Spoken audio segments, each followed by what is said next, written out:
ان الشیطان لکم عدو، شیطان تمہارا دشمن ہے، فاتخذوہ عدوا، تم بھی اس کو بطور دشمن ہی کے ٹریٹ کرو۔ حضرت شیخ ناظم العاد اللہ کانی قبر سی وہ کہتے ہیں who is our best friend؟ شیطان، ابلیس is our best friend۔ وہ کہتے تھے بندہ اپنے دوستوں کو خوش کرتا ہے نا تو پھر سارے اعمال گنواتے تھے، یہ جو ملاوٹ ہم کرتے ہیں ہم کس کو خوش کر رہے ہیں، یہ جو ہم جھوٹ بولتے ہیں کس کو خوش کر رہے ہیں، رشوت لے رہے ہیں کس کو خوش کر رہے ہیں، کسی کا دل دکھاتے ہیں کس کو خوش کر رہے ہیں، یہ جو حکمران لوٹتے ہیں دول لوگوں کو یہ کس کو خوش کر رہے ہیں، تو کہہ رہے ہی از اور بیسٹ فرینڈ۔ اور اشعار معروف ہیں، میں حیران ہوتا ہوں کہ ان اشعار کو اور حوالے اور معانی پر اس کا اطلاع کیا جاتا ہے، جبکہ انہوں نے اپنے نفس کے حوالے سے کہے تھے۔ انہوں نے کہا تھا کہ حجرے شاہ مقیم دے، وہ شاہ مقیم دا حجرہ اپنے دل کو کہہ رہے تھے، ایک جٹی عرض کرے، اور جٹی وہ روح کو کہہ رہے تھے۔ حجرے شاہ مقیم دے ایک جٹی عرض کرے، میں صدقہ دیواں پیر دا جے سر دا سائیں مرے، یعنی وہ شیطان جس نے ہمارے اوپر قبضہ کیا ہوا ہے۔ پھر وہ کہتے ہیں ہٹی سڑے کراڑ دی جتھے دیوا نت بلے، خواہشات کے نت نئے دیے جلتے ہیں نا، اور کتی مرے فقیر دی جڑی چوں چوں نت کرے، پھر خواہشات لذات نفسانی معاملات دنیا پرستی۔ پھر وہ کہتے ہیں کہ 5 مرن گوانڈنا، جتنی یہ خواہشات ہیں یہ ساری ختم ہو جائیں، اور اگر کچھ بچ بھی جائیں تو رندیاں نو تاپ چڑھے،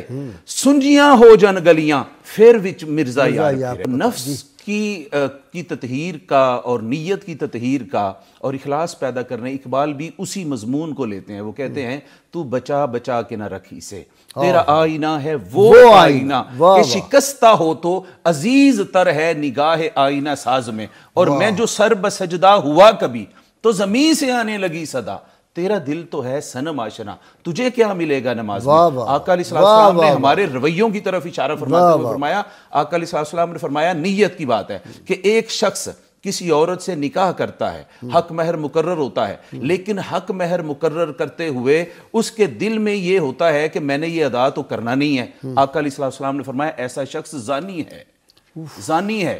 جو حق مہر مقرر کرتے ہوئے۔ دیکھیں نا آج اس سوسائٹی میں بڑے بڑے حق مہر لکھوائے جاتے ہیں، دل میں یہ ایک چھپی ہوئی ہاں جی نیت ہو کون سا۔ پھر آقا علیہ السلام نے فرمایا جو کسی سے قرض لیتا ہے اور قرض لیتے ہوئے اس کے دل میں یہ نیت خبث باطن میں ہوتی ہے کہ میں نے کون سا واپس کرنا ہے، حضور نے فرمایا وہ شخص چور ہے۔ تو یہ جو چیزیں ہیں قبلہ گائی صاحب اس کو سمجھنے کی ضرورت ہے۔ آقا علیہ السلام نے فرمایا کہ یہ دنیا 4 طرح کے لوگوں کے لیے ہے۔ ایک وہ شخص ہے جس کو مال اور علم دیا گیا، وہ اپنے علم کے حوالے سے علم کو استعمال کرتے ہوئے اللہ کے حق کو پہچانتا ہے، اور اس مال کو اللہ کی راہ میں خرچ کرتا ہے، صلہ رحمی پہ خرچ کرتا ہے اور نیکی کے کاموں پہ خرچ کرتا ہے، اس کا درجہ سب سے بلندتر ہے۔ دوسرا وہ شخص ہے جس کو مال تو دیا گیا،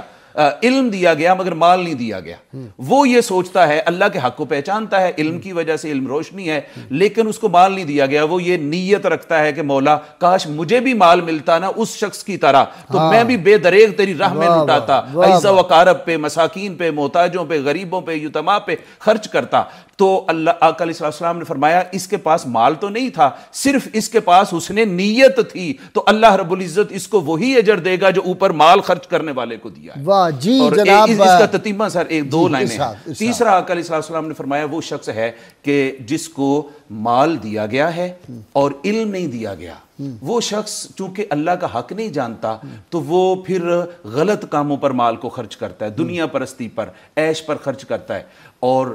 وہ سب سے برا شخص ہے۔ اور حضور نے فرمایا پھر چوتھا وہ ہے جس کو نہ تو مال ملا نہ علم ملا، مگر اس کی خواہش یہ ہے کہ یار میرے پاس بھی پیسے ہوتے، مال ہوتا تو میں بھی یہ عیش پرستی کرتا، میں بھی یہ بدکاریاں کرتا، میں بھی حرام کاریوں پر خرچ کرتا۔ تو آقا علیہ السلام نے فرمایا چونکہ ہر چند کے اس کے پاس مال نہیں تھا، لیکن اس کی نیت تھی کہ مال ہوتا تو یہ برائی پر خرچ کرتا، تو اس کا معاملہ بھی اس جیسا ہے جس کے پاس مال تھا اور اس نے برائی پر خرچ کیا۔ لہٰذا ہمیں اپنی نیتوں کو خالص کرنے کی ضرورت ہے۔ یہی میں عرض کرتا ہوں سر، سیاسی جماعتوں میں تو سارے لوگ اسی لیے جاتے ہیں، وہ کہتے ہیں انہوں نے ڈاکے مارے ہوئے ہیں تو ہم بھی ڈاکے ماریں گے، موقع۔ بہت شکریہ جی۔